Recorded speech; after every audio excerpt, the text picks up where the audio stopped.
The Dragon's Path by Daniel Abraham kicks off the series with a smart and addictive twist on epic fantasy. The book engages with familiar tropes, but flips expectations to deliver a story that's as clever as it is compelling.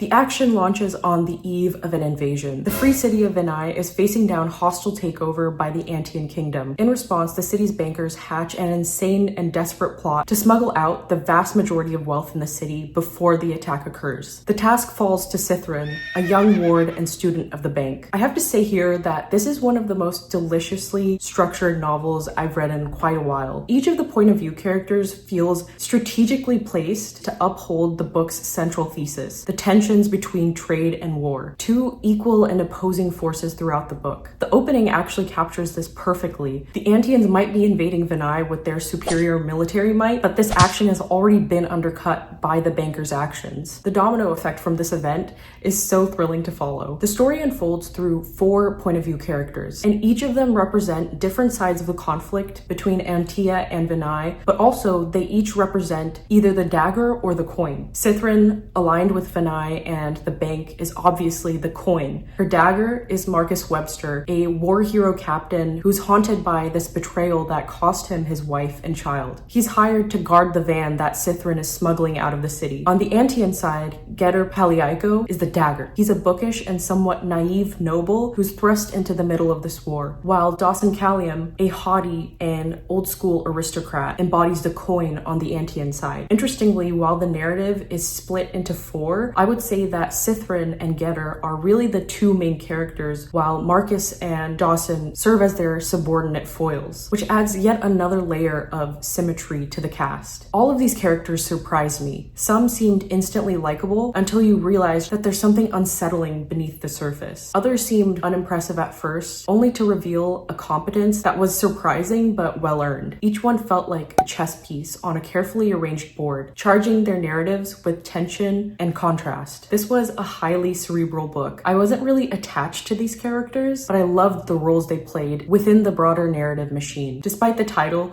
there are no dragons in this book, just echoes of their existence. Long ago, dragons ruled this world, but have since gone extinct due to mysterious reasons. They left behind several humanoid species that they supposedly created to serve them. Some of these species are just normal humans, whereas others are sort of like wolf or fairy-like peoples. One of the weaker points of the book was definitely the fact that none of the main characters or even the secondary characters are of these other human species, and so they just felt underdeveloped as a whole. That said, there were some interesting seeds being planted that indicate to me that future books will deal with this. For example, Dawson Callium's character deals a lot with the social hierarchies in the world. There's this one particularly memorable scene in the book where Dawson Callium is walking around the capital city of Antia, and he's literally so affronted and offended that he even has to be out conducting business during the winter because he's a noble and he should be back at his estate enjoying the domesticity of winter. A lot of indication that there's going to be some sort of reckoning with the class system. This isn't a very magic heavy book, which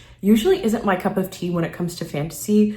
I really like my fantasy to be as weird and as crazy as possible, but the richness of the world and the strength of the socio-political economic systems more than made up for it. Some readers might be disappointed by the lack of actual dragons on page, but I feel like as a Wheel of Time fan, I've been primed to expect dragons as more of a thematic embellishment and not a literal presence. So I've seen a lot of people describe this book as slow burn, and I'd like to push back on that a little. I actually feel like this book is really fast-paced. It covers a lot of time just in world. It's not afraid to implement a time skip. Jumping between the 4 perspective characters and the really dynamic plot kept things really fresh for me. Abraham has very solid prose and he has some great zingers in the book.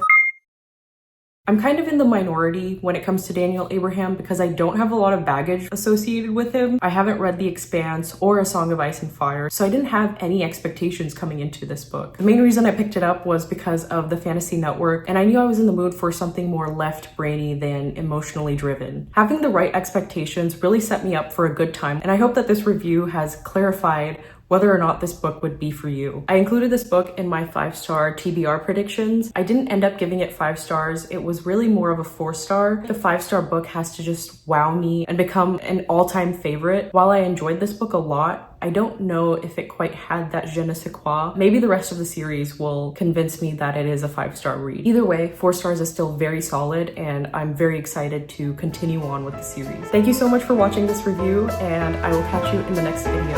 Until then, take care.